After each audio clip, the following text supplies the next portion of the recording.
값을 주께 던지고 끊임없이 주를 찬송하면서 전에 나를 위해 일해왔으나 이제 조망 위에 힘써 일하리.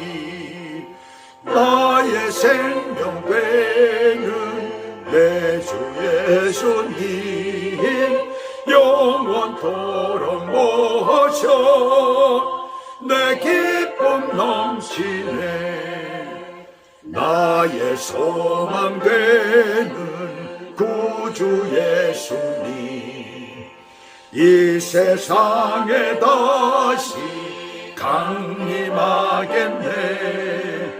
나의 등불 밝혀 손에 들고서 기쁨으로 주를 기다리겠네.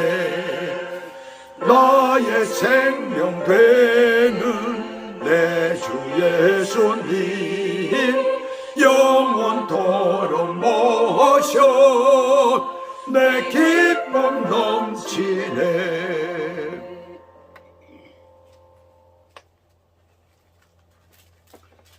자, 오늘 하나님의 말씀은 창세기 40장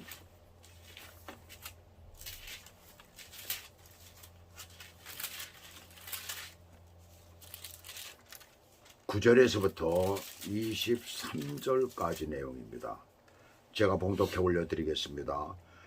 술 맡은 관원장이 그의 꿈을 요셉에게 말하여 이르되 내가 꿈에 보니 내 앞에 포도나무가 있는데 그 나무에 3가지가 있고 싹이 나서 꽃이 피고 포도송이가 익었고 내 손에 바로의 잔이 있기로 내가 포도를 따서 그 즙을 바로의 잔에 짜서 그 잔을 바로의 손에 들었노라.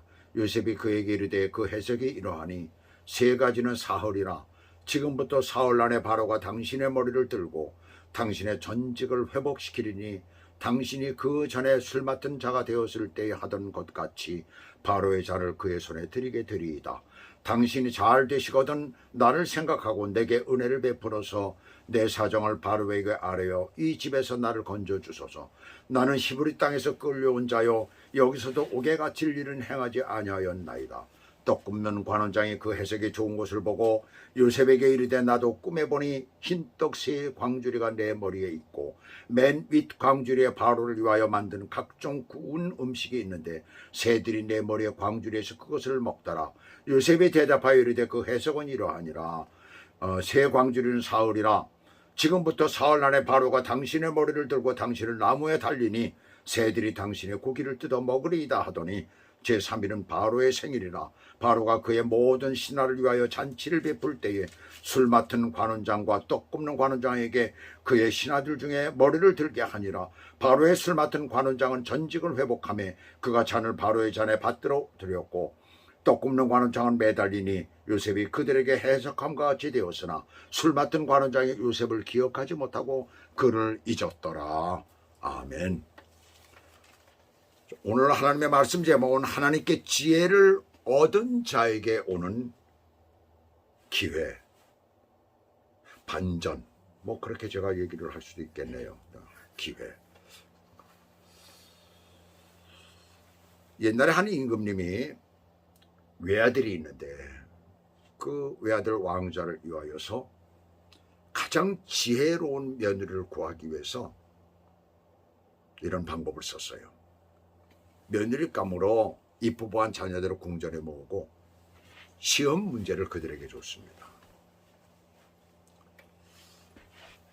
시험 문제는 다른 게 아니라 쌀 한 대를 그 모인 이쁘보자들한테 처녀들에게 주고 한 달간을 이것을 가지고 살라라고 얘기를 했어요. 이 말도 안 되는 그런 시험을 보게 된 거죠. 그랬더니 어떤 처녀는 아예 시작도 하기 전에 포기를 해버리고 어떤 처녀는 중간에 그만두고 그리고 어떤 처녀는 매일같이 미음만 싸서 먹은 거예요. 조금씩 해서 30등분을 그러니까 30등분이 아니라 90등분이 되겠죠. 90 등분을 해가지고 미음만 써서 이렇게 먹은 거예요. 그러니 몰골이 어떻게 됐겠어요? 나중에 30일이 돼가지고 다 모이게 됐는데 이거 뭐 30일 동안 미음만 써서 먹은 그 처녀들이 오는데 아름다움은 다 없어지고 완전히 몰골이 피폐가 되어가지고 손수레에 끌려서 실려가지고 이렇게 오고 돼요. 얼마 있다가 한 처녀가 아주 당당하게 아름답고 당당한 그런 처녀가 들어오고 있습니다. 그러더니 임금님 앞에 탁 무릎을 꿇으면서 얘기를 하는 거예요. 아래는 거예요. 저는 그 한 대의 쌀을 주신 것을 가지고 떡을 만들었습니다. 그 다음날 그것을 파니까 딱 떡이 2배가 되는 쌀이 두 배가 되었더라는 거예요. 그걸 가지고 한 달 동안 열심히 팔았는데 얼마나 떡이 잘 팔리는지 그래서 실컷 잘 먹고 잘 쓰다가 남은 것을 오늘 가지고 왔습니다. 손수레에다가 꽃수레를 만들어 가지고 쌀들을 갖다 몇가미를 칠고서 이렇게 들어온 거예요. 당연히 누가 며느리가 되었겠습니까? 그 처녀가 며느리가 되었습니다. 이 얘기는 우리가 마태복음 25장에 보시게 되면 달란트 비유가 나오죠. 그리고 누가복음 19장에 보시게 되면 문화의 비유가 나오고 있는데 달란트의 비유는 서로 차이점이 있죠. 1달란트, 2달란트, 5달란트 주는 게 그런 차이가 있습니다. 근데 문화의 비유는 똑같이 모두에게 나누어 주는 것입니다. 똑같이 나누어졌다는 것은 하나님께서 우리 모두에게 믿는 자들에게 똑같은 은혜를 주시고 똑같은 사명을 주시고 똑같은 은사를 주셨다는 것과 똑같은 얘기예요. 가령 우리가 음악을 예를 들면 우리는 음악을 아주 잘하는 사람들만 하게 되는데 우리가 음악이라는 건 찬양이죠. 한마디로 우리 교회에서는 찬양을 할 때 누구나가 다 부르지 않습니까? 근데 잘하는 사람은 물론 앞에 나와서 찬양을 하기도 하고 피아노도 잘 치고 뭐 이런 사람들도 있지만은 그런 은사를 받지 못한 사람들이 있어요. 그런 사람들은 그럼에도 불구하고 다 같이 찬양에 참여를 하잖아요. 누구나가. 근데 그 중에는 그런 특별한 목소리가 좋거나 또는 어떤 피아노를 잘 치거나 어떤 기술적인 이런 것이 없어도 찬양을 부름으로 말미암아 깊은 영적인 은혜를 받는 사람들이 있습니다.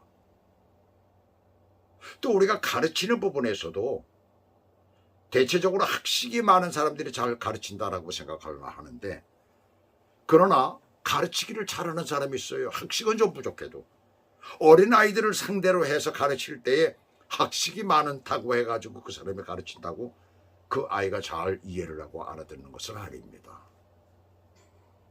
잘 가르치는 사람이 학식은 좀 부족해도 그런 사람이 가르칠 때 어린아이들이 이해를 잘하는 것이에요.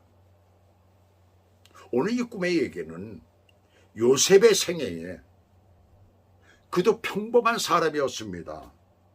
노예로 팔려와가지고 보디발의 집에서 하인 노릇을 하고 그러면서 거기서 발탁이 되고 그야말로 그 집안에서 일을 하도록 하고 모함을 받아가지고 지금 감옥 안에 들어가는데 감옥 안에서도 조차 그를 귀히 쓰는 것을 우리가 보게 되죠. 그 요셉의 생애에 또 한 번의 터닝 포인트가 생기는 것을 우리가 이 말씀을 통해서 보게 됩니다. 그것이 무엇인가를 우리가 함께 보고 하나님께서는 은혜를 똑같이 받은 자들이 어떻게 생활을 해야 하나님이 주신 기회를 잡을 수가 있는가, 그 기회를 타고 반전의 인생을 살 수 있는가를 오늘 이 말씀을 통해서 함께 보도록 하겠습니다. 첫째로 하나님을 경외하는 자가 지혜를 얻고 그에게 기회가 주어진다는 말씀입니다. 근데 8절에서 그 전에 8절에서 수심이 가득한 두 관원장들에게 꿈 얘기를 하라고 하면서 요셉이 뭐라고 그래요? 꿈의 해석은 하나님께 있다라고 말을 하죠. 자기의 기술과 자기의 능력이라는 말을 하지를 않습니다. 누가 먼저 꿈 얘기를 합니까? 여기에서 9절에서 15절까지 내용을 보시게 되면 술 맡은 관원장이죠. 쉽게 술관원장이라고 할게요. 자신의 꿈 얘기를 하기가 쉽지가 않았을 거예요. 그러나 요셉이 전능하신 하나님의 꿈 해석을 한다는 말에 그 말을 그대로 받아들인 거예요. 자신은 본래 믿지 않은 하나님이지만 꿈 자체가 심상치 않았고 히브리인이 믿는 신이라는 것에 그것을 그대로 받아들인 거예요. 그리고 뿐만 아니라 요셉이 아주 자신 있게 말을 하잖아요. 우리가 예수님을 알지 못할 때에는 그분의 전능하심과 위대하심을 알지 못해서 두려움이 없었지만은 예수님을 구세주로 받아들인 후에 우리는 하나님을 두려워하며 신뢰하며 하나님을 사랑하게 됩니다. 그런 존재가 되었잖아요. 갈라디아서 4장 8절을 보시면 그러나 너희가 그때는 하나님을 알지 못하여 본질상 하나님이 아닌 자들에게 너희들이 복종을 했다는 것입니다. 종노릇 했다는 거예요. 근데 이제는 너희가 아들임으로 하나님이 그 아들의 영을 우리 마음 가운데 보내서 아빠 아버지라 부르게 하셨느니라. 예수님을 하나님을 나의 주님으로 받아들이는 순간 구원의 역사가 이루어진 것이죠. 아버지라 부르게 됐다는 얘기예요. 바로 그런 역사가 비록 그가 믿지 않는 자이지만 우리도 마찬가지였잖아요. 믿지 않는 자이지만 그것을 호기심으로라도 그것을 어떤 형편으로든지 어떤 방법이든지 받아들일 때에 그런 역사가 일어난다는 것을 여기서 말씀하고 있습니다. 기회가 주어진다는 거예요. 근데 여기서 더 중요한 인물은 바로 누굽니까? 요셉이죠, 주인공이. 그는 진실로 하나님을 경외하는 자였어요. 요셉은 어려서부터 어떤 특별한 지혜가 있었다고는 볼 수가 없습니다. 대신 꿈을 많이 꾼 그런 사람이에요. 그래서 꿈 얘기가 굉장히 많이 나오잖아요. 그가 지혜로워서 꿈을 꾼 건 아니잖아요.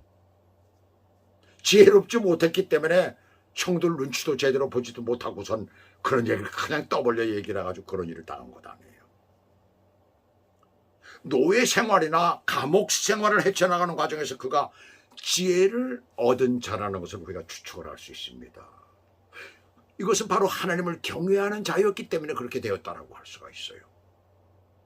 또 하나 그가 꿈이나 다른 어떤 것을 해석하는 지식이 있다는 기록도 전혀 없습니다. 단지 하나님께서만이 꿈의 해석을 올바로 해주실 것이라는 하나님만 전적으로 믿고 의지하는 사람이었던 거예요. 바로 그런 요셉에게서 하나님께서는 초현실적인 역사하심의 지혜를 허락하신 것이에요. 우리가 이러한 믿음으로 하나님을 경외하며 그렇게 나아갈 때 하나님께서 지혜도 주시고 인생의 놀라운 기회, 반전도 허락해 주실 줄 믿습니다. 그 다음에 둘째는 다른 사람의 허물을 진심으로 용서하는 자에게 지혜를 주시고 기회도 주십니다. 14절과 15절을 보시면 떡 굽는 관원장이 이렇게 말을 하죠. 떡 굽는 관원장이 아니고 제가 실수했습니다. 술 맡은 관원장에게 요셉이 얘기를 하죠. 당신이 잘 되시면 나를 생각하시고 내게 은혜를 베풀어서 내 사정을 바로에게 아뢰어 이 집에서 나를 건져주소서. 나는 히브리 땅에서 끌려온 자 여기서 옥에 갇힐 일은 행하지 아니하였나이다. 술 관원장의 꿈의 내용은 그 해석이 굉장히 좋았어요. 사흘 안에 바로가 당신의 관직을 회복시킨다는 거예요. 전직을 회복시킨다는 것이에요. 그래서 전과 같이 된다는 것입니다. 무죄 석방에다가 예전에 자기가 했던 그 일을 그대로 다시 한다는 거예요. 이보다 더 좋은 내용이 어디 있겠어요. 그저 무죄 석방만 돼도 죽지 않아서 천만다행인데 이건 그 전직까지 다 회복시킨다는 것입니다. 굉장히 높은 자리인데 말이죠. 그러니 당연히 꿈을 해석한 요셉으로서는 그 사람에게 부탁할 수밖에 없는 것이죠. 바로에게 고하여서 이 집에서 이 감옥에서 나를 건져달라는 거예요. 근데 여기에서 사용된 단어는 모두 완료형으로 되어 있습니다. 원어상으로 보면. 그것은 요셉이 이 사람을 통하여 하나님이 자신을 감옥에서 건져낼 것을 확실하게 믿고 있었던 거예요. 근데 23절 맨 나중에 보게 되면 술 맡은 관원장이 요셉을 기억하지 못했다라고 합니다. 마치 어떤 인간이 들어갈 때와 나올 때가 다른 것처럼 말이죠. 이것도 술관원장의 배신처럼 보입니다. 어떻게 보면. 그러나 하나님께서는 인간의 부족함을 통하여 더 나은 일을 계획하시고 실행하신다는 이 사실을 오늘 여기서 우리가 기억해야 됩니다. 인간은 때로는 배신하고 그를 용서할 수 없어도 하나님께서는 그것을 통하여 더 나은 것을 우리에게 주시는 줄 믿습니다. 이 사실을 우리가 믿어야 된다는 얘기입니다. 마태복음 7장 10절에서 11절을 보시면 생선을 달라 하는데 뱀을 줄 사람이 있겠느냐. 너희가 악한 자라도 좋은 곳으로 그 자식에게 줄 줄 알거든 하물며 하늘에 계신 너희 아버지께서 구하는 자에게 좋은 곳으로 주시지 않겠느냐. 바로 너희가 하나님의 자녀가 된 것이 아니냐. 그런데 어찌 너희에게 좋은 것을 주시지 않겠느냐. 바로 그 얘기예요. 자녀에게 더 좋은 곳으로 주신다는 믿음으로 우리가 아무리 기다려도 잘 안 될 때 그런 믿음을 갖고 위로를 받아야 되는 것입니다. 근데 여기서 더 중요한 요셉의 인성, 즉 믿음 안에 바탕한 인격을 여기서 우리가 발견하게 되죠. 보디발의 아내 그 여자에 대한 험담을 일체 하지를 않고 있어요. 단지 뭐라고 얘기를 합니까? 가칠 일은 내가 하질 않았습니다. 여기서 가칠로 번역된 원어는 키사모 오티라는 그런 말인데 세 가지 단어로 되어 있어요. 그 우리 여기 번역에 보면 가칠이라고 그걸로 끝나버리고 말하는데 사실은 세 단어입니다. 그래서 직역을 하면 그들이 나를 가두어 넣을 그런 뜻이 되는 거예요. 그들이 나를 가두어 넣을.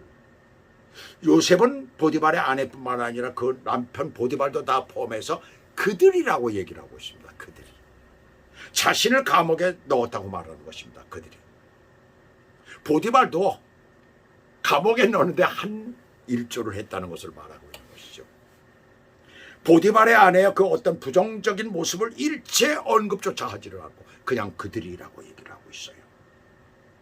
시편 130편은 사유하신 용서하심이 주께 있으면 주를 경외하게 하기 위함이다 라고 했어요. 여기서 바꿔서 말하자면 하나님을 온전히 경외하는 자가 용서할 수 있고 용서할 때에 하나님이 주시는 지혜가 우리 가운데 온다는 얘기입니다. 그리고 우리의 삶이 기회가 주어진다는 거예요. 놀라운 반전이 이루어진다는 것을 말씀하고 있는 것입니다. 바로 요셉은 그 아내를 용서한 그런 사람입니다. 그 다음에 마지막으로 한 마음으로 정직하게 행하는 자에게 지혜를 주시고 기회를 더하십니다. 한 마음으로. 떡 굽는 관원장의 16절에 보시면 그 해석이 좋은 것을 보고 떡 굽는 관원장은 본래 요셉이 꿈 얘기를 하라 하며 하나님께서 해석해 주실 것이라고 했을 때에 관심도 보이지 않던 사람, 듣는 동 마는 동에 선뜻 나서지도 않았어요. 근데 술 관원장의 꿈 해석이 너무 좋은 거예요. 그래서 오늘 본문도 보면 꿈 해석이 좋은 것을 보고 그랬잖아요. 그래서 자신의 꿈 얘기를 하게 된 거예요. 자신의 꿈이 불길하다고 생각을 했거나 요셉을 전혀 믿지 못했거나 아니면 눈치를 보고 있다가 유리한 쪽에 슬쩍 붙는 그런 스타일이에요. 우리가 그런 사람들 많이 보죠. 요즘에 한국에 아주 그런 사람들 굉장히 많습니다. 정치권에 굉장히 많아요. 네. 뿐만 아니라 기자들도 그런 사람들이 있습니다. 유명한 기자라고 하는 사람이 요쪽에 붙었다 요쪽에 붙었다 해가면서 아주 갖은 이 언어로 가지고 장난을 치고 있어요. 한 가지 마음을 갖지 못한 사람입니다. 여기서 한 마음이라는 한 가지 마음을 얘기하는 것입니다. 자기 어떤 비전도 확신도 자기 의지도 없는 사람이. 그런 사람들이 얼마나 많아요. 근데 그런 사람들은 아무것도 못해요. 정당한 일을 못한다는 얘기입니다. 정당한 일을 못한다는 건 자기의 그 직분, 자기의 그 지위, 자기의 있는 위치를 제대로 알지 못한다는 것이에요. 자기의 안일과 자기 욕심만 채우는 그런 사람들이죠. 그런 사람들은 교회 안에 들어오면 반드시 문제를 일으키게 되어 있어요. 로마서 16장 17절부터 보시면 형제들아 내가 너희를 권하노니 너희가 배운 교훈을 거슬러 분쟁을 일으키거나 거치게 하는 자들을 살피고 그들에게서 떠나라.